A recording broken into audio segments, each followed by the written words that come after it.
Alright, so before this video start, मेरा नाम है वंदित और मैं एमिटी यूनिवर्सिटी लखनऊ से इंटीरियर डिज़ाइनर ग्रेजुएट हूँ एंड मेरा नाम है उज्जवल और मैं एमिटी नोएडा से MBA पास आउट हूँ। तो इस वीडियो में हम बात करने वाले it's like more like a podcast video और इस वीडियो में हम बात करने वाले हमारा एडमिशन वाला एक्सपीरियंस कैसा रहा एमिटी में। सो चलो भैया स्टार्ट करते हैं।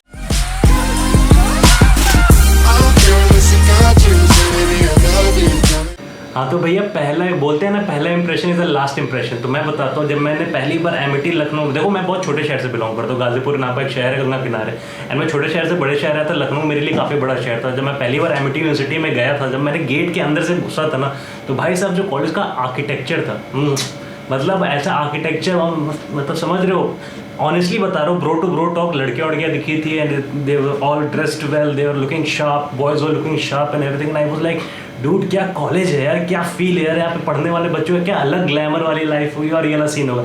ये मेरा पहला एक्सपीरियंस था। आपका क्या एक्सपीरियंस था जब आप घुसे थे कॉलेज के अंदर? पहली बार एमिटी नोएडा में घुसे था और एमिटी नोएडा का कैंपस तो लाइक जैसे कि तुमने बोला कि एमिटी लखनऊ, तुम एमिटी लखनऊ देख के, वो चकाचौंध देख के मजा आई थी, तो समझ लो एमिटी नोएडा एमिटी लखनऊ का बाप है इंफ्रास्ट्रक्चर। सो जब मैं पहली बार आया, मैं भी बहुत इसकी तरह छोटे शहर से ही हूँ, लखनऊ से ही बिलोंग करता हूँ। छोटा मतलब इनका छोटा शहर लखनऊ है कि ये लखनऊ से बिलोंग करते हैं, मैं और छोटे शहर से बिलोंग, समझ रहे हो मतलब? यार लेकिन देखो नोएडा के सामने, हाँ वो तो कह सकते हैं, नोएडा के सामने नोएडा का जो बिल्डिंग है एमिटी का, that is like one of the best architecture college में मैंने जो देखा है वो है। मैं जब वहाँ पे गया हूँ तो मेरे लिए बहुत चीज़ें एकदम बहुत ज़्यादा एकदम जैसे वो सामने से जैसे फिल्म चल रही हो, कुछ ऐसा हो गया जैसे स्टूडेंट ऑफ द ईयर चल रहा हो, गेट खोल रहे हैं, कुछ ऐसा हो गया। जो हम लोग स्कूल में जो कॉलेज वाली फिल्में नहीं देखते थे, हॉलीवुड वाले बॉलीवुड वाले, भाई साहब सोचते थे कि कॉलेज स्कूल में जब थे 10th 11th में तो नहीं सोचते कॉलेज जाएंगे तो मतलब ऐसी लाइफ होगी, वो वाला फील था। एक्चुअली वो वाला फील था पहले दिन वाला, पहला इंप्रेशन वही वाला था कि भैया ये कॉलेज वैसा ही है जैसा हम लोग मूवीज वगैरह में देखा करते हैं। अब लखनऊ से ट्रेन पकड़ी, पहुंचा मेट्रो की, कैसे कैसे करके पहुंच गया वहाँ पे। लेकिन जैसे ही भाई साहब मैंने उस एमिटी यूनिवर्सिटी का बोर्ड देखा, मुझे लगा वाओ, मतलब क्या वो बिल्डिंग देख के, क्या वो जो लेविशनेस सामने आ रही थी वो था उस चीज़ में। मैं अंदर गया हूँ, मेरे सामने बहुत ऐसी ऐसी चीज़ें थी जो शायद मेरे सामने कभी आई नहीं। मैंने लखनऊ यूनिवर्सिटी से ग्रेजुएशन किया है। Now Lucknow university is a very good college, but in terms of वो कॉलेज है, वहाँ पे आप सिर्फ पढ़ने जा सकते हो, वहाँ पे कॉलेज लाइफ एंजॉय नहीं कर सकते हो। मतलब मेरे ख्याल से ना, मेरा क्या पर्सपेक्टिव चीज़ पे, लखनऊ यूनिवर्सिटी में यूजुअली जो है हर टाइप के लोग आते हैं। मतलब छोटे नॉर्मल, मैं किसी को वो कास्ट वाइज ये नहीं कर रहा हूँ, डिफर नहीं कर रहा हूँ, आई एम जस्ट सेइंग कि नॉर्मल घर से भी लोग आते हैं, मिडिल क्लास फैमिली से भी लोग आते हैं और अमीर लोग भी आते हैं। एमिटी में क्या है ना, ये चीज़ मैंने भी, आई don't know about you, but मैंने ये चीज़ एक्सपीरियंस की। एमिटी में जो मोस्ट ऑफ द स्टूडेंट है ना, जो मेजॉरिटी ऑफ स्टूडेंट्स है, दे आर लाइक जो अमीर घर, अच्छे घर से बिलोंग करते हैं, एंड ऐसा है उनके पास। There is nothing wrong in it, but या this is the fact which I felt because I belong from middle class family and looking at that, you know, जो आप मूवीज वगैरह में देखते हो एंड उस टाइप वाला जो फील था ना, वो थोड़ा बोलते हैं, क्या बोलते हैं उसको, ग्लैमर चकाचौंध। तो ऐसा लग रहा था कि जैसे हम लोग किसी एक मूवी में एंटर कर रहे हैं, जैसे जो अभी हम लोगों ने देखी थी, अभी हम लोग टीवी पे और मूवीज में देख रहे थे जो चीज़, वो अब वो मेरे सामने ऐसा आ रहा था। अब जैसा कि देखा जाए, जैसे इसने बोला कि पैसे वाले हैं वहाँ पे, क्योंकि वो अब वहाँ की अगर आप फीस स्ट्रक्चर की बात करोगे ना, तो फिर वहाँ पे सबसे पहले यही ख्याल आता है कि यार एक मिडिल क्लास आदमी वो फीस को कैसे अरेंज करेगा। मेरे ख्याल से तो वो समझ लो कि कुछ लोगों के लिए तो वो पूरे लाइफ की सेविंग्स होती हैं जो उस बच्चे की पढ़ाई में लग जाती हैं। सो अगर हम देखते हैं कि हम लोग एक एडमिशन के लिए, ग्रेजुएशन के लिए या 12th के बाद कहीं पे जाके आगे पढ़ना चाह रहे हैं, तो उसके लिए हमें बहुत सारी चीज़ें दिमाग में आती हैं। यार कॉलेज आता है, ये आता है, वो आता है, बहुत सारी चीज़ें, फीस देखना, प्लेसमेंट देखना, आगे कैसे हम बढ़ेंगे आगे, वो सारी चीज़ें देखना। लेकिन एमिटी का नाम है एमिटी का नाम, तो एमिटी का मैं ये बोल सकता हूँ कि जितना अभी जैसे I am in the field of this ads and markets and YouTube social media, तो एमिटी का जो इस तरह का जो स्टैंड है ना, Amity marketing is too good. मतलब मैं मार्केटिंग पढ़ाई के बारे में बात नहीं करूँगी, आई don't know about it, he must be knowing about it, लेकिन जो एमिटी का जो प्रचार करने का तरीका है ना उसका, that is too good. Advertisement Amity का टू गुड। अरे बहन, मतलब तू प्लेन में चले जा, तू ट्रेन में चले जा, तू टपरी पे चाय पीने चले जाए, हर जगह तुझे एमिटी का बोर्ड दिख ही जाएगा। इवन लाइफ में मैंने गिन चुन के, भाई करता हूँ गरीब लोग ना, तो कभी गिन चुन के ऐसे प्लेन में ट्रैवल किए हैं, तो उसमें कभी भी मेरे साथ ऐसा एक बार भी नहीं हुआ है कि वहाँ पे मैगजीन हो, जो मैगजीन्स पड़ी होती है उसमें एक ना एक मैगजीन के ऊपर एमिटी का कवर फ्रंट होता ही, चाहे वो इंडिगो हो, चाहे वो जेट तो बंद हो गई, पीस जेट एयरवेज तो ऐसा मतलब सीन था, मतलब एमिटी का advertisement is too good. Now let's मतलब स्टिक टू द टॉपिक, जो एक्सपीरियंस है इसके बारे में और आगे अच्छे से बात करेंगे, जो फीस स्ट्रक्चर जैसे उन्होंने बताया सारी चीज़ें वो सब। बट मैं लखनऊ की बात करूँ, जब मैं लखनऊ में पहली बार गया तो मेरा सिंपल था माइंड में, मुझे डिज़ाइनिंग करनी है। I was not very sure कि किस स्ट्रीम में डिज़ाइनिंग जाने, बिकॉज डिज़ाइनिंग में आपका फैशन है, इंटीरियर है, then there are textile and various other things. तो एमिटी लखनऊ में उस टाइम पे था fashion designing and interior designing, if I am not wrong, मुझे इतना याद है इतना था। सो पहली बार मैं घुसा, AB1 जो बिल्डिंग थी मेन सामने वाली सबसे ग्लैमरस बिल्डिंग दिख रही थी, it was all good painted and you know fountain the beach में बड़े अच्छे से वेलकम वगैरह करते। मेरे साथ मेरे पेरेंट्स नहीं गए थे, I was there alone admission procedure के लिए। एंड मैं जब अंदर गया ना तो यू नो देवर लाइक एक ऐसे टेबल लगा हुआ है बढ़िया AC रूम में, उसमें सब मतलब फुल पे AC चल रहा है, सारे teachers faculty, I don't know their teachers of, I hope their faculties, and बैठे हुए हैं वहाँ पे चल रहा है कि आप जाके पूछ सकते हो, कोर्स के बारे में पता कर सकते हो। तो एक मैं फनी इंसिडेंट शेयर करता हूँ। जब मैं गया था तो पहले मेरे दिमाग में था कि लेट्स सी कि फैशन डिजाइनिंग में क्या होता है, because I was very much into fashion, not fashion age wise like कपड़े वाइज, इनटू फैशन डिजाइनिंग, मुझे डिज़ाइन करने का शौक था। तो मैं गया पूछने, तो there was this faculty, senior faculty थे फैशन डिज़ाइनिंग की, उनका नाम मैं ऑब्वियसली नहीं लूँगा। तो उनसे मैंने पूछा था कि मैम फैशन डिज़ाइनिंग क्या सीन है, तो उन्होंने मुझे फैशन डिज़ाइनिंग के बारे में एक्सप्लेन किया कि ऐसा ऐसा होता है, राजस्थान में ये सब पढ़ाई होती है। And then when I asked कि प्लेसमेंट वाला क्या सीन है एंड ऑल, तो उन्होंने बोला कि बेटा मैक्सिमम लड़कियाँ ही थी, लास्ट बैच में जो ग्रेजुएट हुआ था जब मैं गया था एडमिशन लेने के लिए, तो उसमें सब लड़कियाँ थी। तो आई आस्क्ड हर कि क्या प्लेसमेंट का सीन है, कैसा है, तो you won't believe it what she replied. She was like, पहले उन्होंने 2 मिनट सोचा, she looked at me and she smiled and she was like, बेटा शादी कर लिए बच्चों ने। I mean, मतलब वो पहली बार ऐसा था ना एमिटी के अंदर मूवमेंट घुसने वाला कि मतलब जो आप ग्लैमर स्ट्रॉबेरी दुनिया अपनी देखे हो अभी, वो पहली बार मेरा सा झटका लगा था ये टूटने वाला है भाई, संभल जा। लेकिन नहीं संभले, खैर वो बात अलग है, लेकिन ये सीन हुआ था। उसके बाद क्या होता, फिर मैं इंटीरियर डिज़ाइन के बारे में पता करने गया, तो आगे वाली बिल्डिंग में गया था जहाँ पे आर्किटेक्चर AB4 जो मेरी बिल्डिंग थी, वहाँ पे गया, मैं पूछा तो वहाँ पे एक टीचर थी, ऑब्वियसली उनका भी नाम मैं नहीं लूँगा। तो I asked her about interior designing, and मैंने गलती क्या थी कि मैंने इंटीरियर डिज़ाइन के बारे में प्रॉपरली रिसर्च नहीं किया था कि पढ़ाई कैसे होती है, क्या सिस्टम है, क्या वे है। तो वहाँ पर मैं गया था एंड मैंने पूछा, तो शी वाज लाइक हाँ सब अच्छा है। मतलब शी वाज स्ट्रेट फॉरवर्ड, बढ़िया है, क्रिएटिव फील्ड है, करो, बहुत मजा आएगी। एंड एमिटी में तुम पढ़ रहे हो, तो मैंने प्लेसमेंट स्टूडेंट बारे में पूछा, तो उन्होंने बताया कि इंटर्नशिप वाला सीन होता है कि देखो भैया आर्किटेक्चर इंटीरियर में क्या होता है ना कि ऐसा नहीं कंपनीज आ रही है प्लेसमेंट, अब होता होगा कहीं, तो वो मुझे नहीं पता, मैं एमिटी का सीन बता रहा हूँ कि इंटर्नशिप कर रहे हो फाइनल ईयर में 1 सेमेस्टर इंटर्नशिप होती है, उसके बाद आप इंटर्नशिप कंटिन्यू कर सकते हो, उसी इंटर्नशिप के आगे उसी कंपनी में जॉब लगा सकते हो, इस टाइप का सीन होता है। ओके, सो मेरे साथ सिचुएशन थी कि बहुत ज़्यादा डिलेमा में था मैं कि मैं पढ़ने में तो देखो मैं उतना अच्छा नहीं था, एवरेज स्टूडेंट था। तो लखनऊ यूनिवर्सिटी से बीकॉम करने के बाद मेरी चीज़ें दिमाग में आ रही थी कि मैं क्या करूँगा आगे, तो MBA करने का एक ऑप्शन बेहतर लगा था मुझे। लेकिन सबसे पहले मेरे दिमाग में आ रही थी MBA की फ़ीस। बहुत सारी चीज़ें हैं जो मैं एक बहुत मिडिल क्लास फैमिली से बिलोंग करता हूँ, तो वहाँ पे पैसों को लेके थोड़ा सा रहता है, बट माँ बाप ने कभी ये नहीं कहा कि नहीं लगाएंगे, लगाया उन्होंने। बट पहला एक्सपीरियंस मेरा ये था कि जब मेरे दिमाग में एमिटी का ख्याल आया था, तो मुझे लगा कि चलो एक बार देखते हैं क्या होता है कॉलेज में। तो मैं वहाँ पे गया और वहाँ पे प्रॉस्पेक्टस सारी चीज़ें लाइन से लगी हुई थी और काफ़ी अच्छे से सूट बूट में और साड़ियों में, मतलब लेडीज़ और वहाँ की स्टाफ। MBA में तो वो भी होता है ना फॉर्मल वाला सीन, फॉर्मल्स पहन के, प्रॉपर फॉर्मल्स में, टोटल बिजनेस सूट। मतलब मुझे लगा कि यार इससे अच्छा तो कोई कॉलेज ही नहीं है, क्योंकि मेरे लिए तो मैं लखनऊ में हाईवे के किनारे वाले कॉलेजेस ही देखे थे मैंने। हालांकि एमिटी नोएडा भी हाईवे के किनारे ही है, बट एमिटी का एक ब्रांड है। तो मुझे लगा कि यार वाओ, मतलब इसमें तो देख के मुझे लगा कि मैं यहाँ पे पढ़ूंगा तो मेरे दिमाग में तो फिर वो ख्याल आने लगे कि वो करण जौहर वाली मूवी वाला नहीं, 2 स्टेट्स वाला, आई एम अहमदाबाद टाइप वाला ख्याल आया। क्योंकि अगर आप देखो तो आई एम अहमदाबाद का इंफ्रास्ट्रक्चर हल्का हल्का एमिटी नोएडा से मिलता है, तो जोर से पार्ट। बट मैं वहाँ पे गया तो हमारा F टावर था, F टावर में हमारा F ब्लॉक में ही सारा MBA का पूरा स्टाफ रहता है। तो मैं वहाँ पे गया, वहाँ पे टोटल टेबल लगा के सब लोग बैठे हुए थे प्रोस्पेक्टस देने के लिए। मैं वहाँ पे पहुँचा, मेरा सबसे पहला मेरे दिमाग में जब मैं अंदर घुसा तो मुझे लगा था कि मैं यहाँ पे कैसे सर्वाइव करूँगा। दिमाग में सबसे पहले ये ख्याल आया था मेरे पास, क्योंकि अगर आप देखो तो कि आप एक ऐसी जगह से आते हो जहाँ पे एग्जाम देने जाते हो, वहाँ पे आप बाइक से जाते हो, चप्पल पहन के जाते हो और वहाँ पे जाके एग्जाम देते हो, पंखे हिल रहे होते हैं, आपको लगता है कब आपके सर पे गिर जाए। आप जब वहाँ पे पहुंचे हम, तो वहाँ पे भाई साहब पूरा सेंट्रलाइज AC। मुझे समझ ही नहीं आया, मैं कहता हूँ मतलब इतनी गर्मी में, मैं एकदम मई टाइम पे एडमिशन के लिए पता करने गया था, स्टाफ वहाँ पे एकदम प्रॉपर सूट में एकदम देने के लिए इंग्लिश में उसने मुझसे बात करनी स्टार्ट की। मेरे को लगा वाओ, है ना, पहला इंप्रेशन डालने के लिए इंसान हर चीज़ करता है। बट वहाँ पे जाके मुझे ये समझ में एक चीज़ आ गई कि हाँ, ये चीज़ मुझे लगता है कि ये मेरे करियर को आगे बढ़ा देगा। लेकिन मेरे दिमाग में जो सबसे पहली चीज़ चल रही थी वो ये थी कि यहाँ से मुझे प्लेसमेंट मिलेगा या नहीं।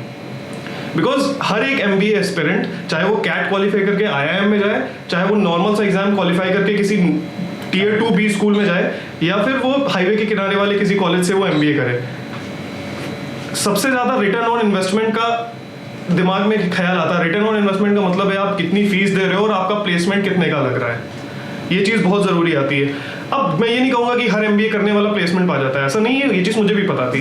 पढ़ाई करनी ज़रूरी होती है, जैसे कि हर IIT कानपुर वाला 50 लाख का पैकेज नहीं पाता, किसी को 5 लाख का भी पैकेज होता है। वही होता है ना, कॉलेज आपको कितने भी अच्छा मिले, लेकिन आप अगर, सॉरी फॉर दिस वर्ड, लेकिन हो अगर तो आपका नहीं हो पाएगा, आप कितने भी अच्छे कॉलेज में चले जाओ ऑब्वियसली। लेकिन मैं जब वहाँ पे गया तो मैंने वहाँ पे सिर्फ वहाँ के स्टाफ से नहीं, मैंने वहाँ के स्टूडेंट से पता किया। तो पता नहीं क्यों मेरे आसपास, अब क्या था मुझे नहीं पता, वो बहुत सारी पॉजिटिविटी नजर आ रही थी मुझे, क्योंकि मैंने कभी वो वैसा इंफ्रास्ट्रक्चर कभी कुछ देखा ही नहीं था। तो मुझे लगा था कि नहीं यार, अब मेरे पास यही ऑप्शन है। दिमाग में चीज़ें चल रही थी कि BCom खत्म हुआ है, साल खराब हो जाएगा अगर एडमिशन नहीं लिया, बहुत सारी चीज़ें थी।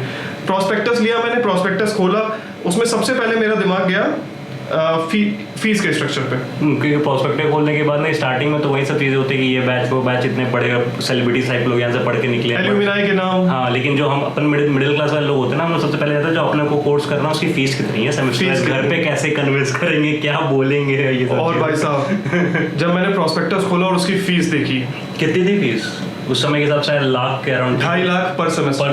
2.5 लाख पर सेमेस्टर, 2.5 लाख पर सेमेस्टर। अब MBA में कितने सेमेस्टर होते हैं? 4 सेमेस्टर, तो 10 लाख रुपए। तो वो उसके बाद फिर कॉलेज से, जैसे कि लखनऊ से थे आप, तो आप वहाँ पे जाओगे तो रहोगे, उसका खर्चा है, फिर अपना पॉकेट मनी, वो सब। तो मतलब मान लो कि 10-15-20 लाख के अराउंड एक अप्रॉक्स बोल सकते। मेरे पैसे टोटल पढ़ाई में, खाने पीने में, रहने में 2 साल में अराउंड 15 to 16 lakhs लग गए थे। मतलब मुझे लगा था कि हाँ ये लगेगा, इतना मेरे दिमाग में आ गया था। अब मुझे ये चीज़ नहीं समझ में आ रही थी कि मैं अपने घर वालों को कैसे बताऊं कि इतना महंगा कॉलेज है। घर वाले का भी मना नहीं करते, लेकिन उनके दिमाग में ये आया था कि इतना पैसा लगाने के बाद हाँ, लड़के की लाइफ तो नहीं खराब हो जाएगी, कहीं उसे कुछ मिलेगा या नहीं मिलेगा, क्योंकि मम्मी पापा को भी अमेठी यूनिवर्सिटी के बारे में कुछ पता नहीं था। हाँ, क्योंकि एग्जैक्टली यही होता है ना कि पेरेंट्स अपनी पूरी ऑलमोस्ट जिंदगी लगा देते हैं, specially in middle class society. Parents अपनी पूरी जिंदगी लगा देते हैं सेविंग करने की, ताकि उनका बच्चा अच्छे से अच्छे कॉलेज में पढ़ सके, गेट द एजुकेशन जो उन्हें शायद कभी ना मिली हो। मोस्ट ऑफ द पेरेंट्स का यही सपना होता है कि भैया, पेरेंट्स वही चीज़ है वो, ना कि पेरेंट्स के शायद इरादे गलत होते हैं, लेकिन नीयत हमेशा अच्छी होती है। वही था। और जब वो प्रोस्पेक्टस मेरे दिमाग में आया, तो जब मैंने वो फीस देखी, तो फिर मुझे लगता है कि आप भी अगर कभी जाओगे एमिटी में, अगर आपके दिमाग में ये होगा कि आप एक एमिटी जैसे कॉलेज में एडमिशन लो, आप सबसे पहले, आप भले ही कैसे भी टाइप की फैमिली से आते हो, इट्स गुड कि अगर आपके पास बहुत अच्छा पैसा है, आपकी फैमिली उसे अफोर्ड कर सकती है, कोई बुरी बात नहीं है, आप कर सकते हो। अगर आप आगे करियर ओरिएंटेड हो, आप किसी भी कॉलेज से कर लो। और वही चीज़ हमने भी किया, हमने कोशिश करी उस चीज़ में कि फिर आगे जाके उन्होंने जितने हमारे प्रॉपर एक सेमिनार हुआ था नए लोगों के एडमिशन का, कुछ लोगों के पेरेंट्स आए थे, कुछ लोग खाली स्टूडेंट्स आए थे, बहुत दूर दूर से आए थे, उनके रहने का इंतज़ाम भी करवाया गया था। बट ये बट होता है ना, ये BUT वाला बट, ये बहुत ज़्यादा क्वेश्चनेबल होता है, और जिसके आंसर्स कभी कभी हमारे पास भी नहीं होते, और कभी कभी शायद हमारी किस्मत के पास भी नहीं होते। हमारे दिमाग में बस एक ही चीज़ चलती है कि कॉलेज देखी तो वहाँ का एटमॉस्फेयर, टीनेज होता है यार, अगर कोई ग्रेजुएशन करने जा रहा है तो वो टीन एज में है, अगर वो मास्टर्स करने जा रहा है तो वो अर्ली, मतलब वही 21-22 की उम्र में निकलते हो। 21-22 की उम्र में, 21-22 की उम्र एक ऐसी होती है कि जो चीज़ हमें लाइफ में कभी मिली नहीं होती है, वो चीज़ सामने से आ रही होती है, तो हम लोग उसे मना नहीं कर सकते। और वो एक उम्र ही ऐसी होती है कि हमें लगता है कि बस ये चीज़ हो गया, यही फाइनल है, यहीं पे सब कुछ करना है। और वो चीज़ था। और जैसे मैं अपने एमिटी लखनऊ की बात करूँ, तो वहाँ पे ऐसे एडमिशन प्रोसीजर के लिए क्या सीन होता है, या तो ऑनलाइन अप्लाई कर दो, या फिर जब वहाँ पे जाओगे आप पर्सनली विजिट करोगे कैंपस, आपको वही पर्सपेक्टिव, ये नोएडा और लखनऊ को आई गेस सेम ही सीन है ना, वो पर्सपेक्टिव वगैरह देते हैं और एक ऑफलाइन फॉर्म देते हैं।